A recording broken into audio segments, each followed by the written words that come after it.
Speaking of the street festival, I want to give you my reflection really quickly. So we were heading out. There was somebody I had been talking to that day, and I said, listen, I'm going to give you a call when I get back from the festival. Well, it was late when I got back, too late to give somebody a call, so I wasn't able to keep my word. So here's my question, and here's my reflection. What do you do when you make a mistake with your words? See, we want to be prepared because we're doing something new, right? We're taking our words to the next level. And so, new level, new devil, we already know Satan's going to come with something to try to trip us up or to use the first mistake we make to say, never mind, you don't need to do this.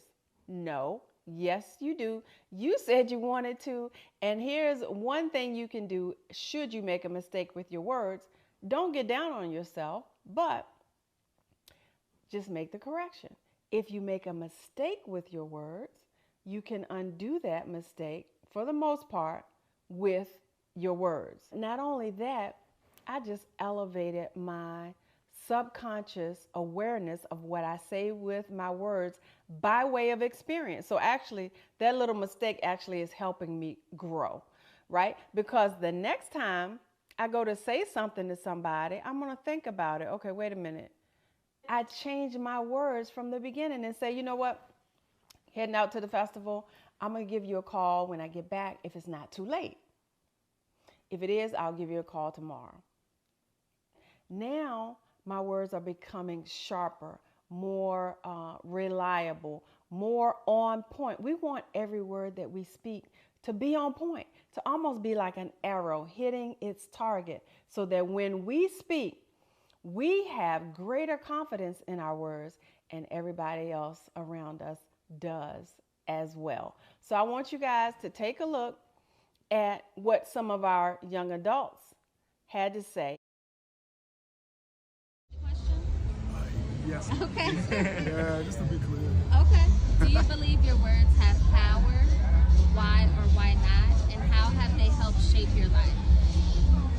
Wow. So, for me personally, true story.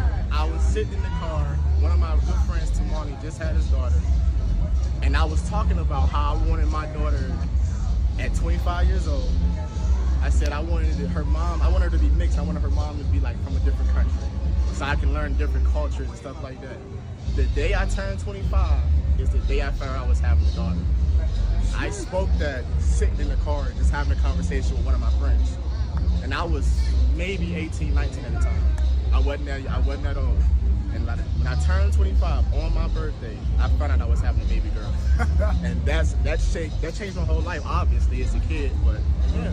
So I do believe in your tongue having power and your words being powerful. So Yeah, that was good. I ain't even know that. But yeah, back when you said yes, the words do have power. I feel like you have what you say. You kind of shape, somewhat shape yourself, like even through with God. I feel like you gotta have, God in your life. I got a story as well. My dad, wasn't in my life like that. So one day he was supposed to come and get me, right? And he didn't come get me, right? So I was like, okay. And I kind of figured, because he was a drug dealer, you know what I mean? Like he was in the streets a whole lot.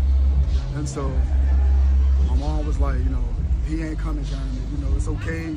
So she got my brothers and sisters kind of love up on me, and I think that was the final straw for me, because it was like, all right, he keeps saying he'll come get me, and it never happened, right?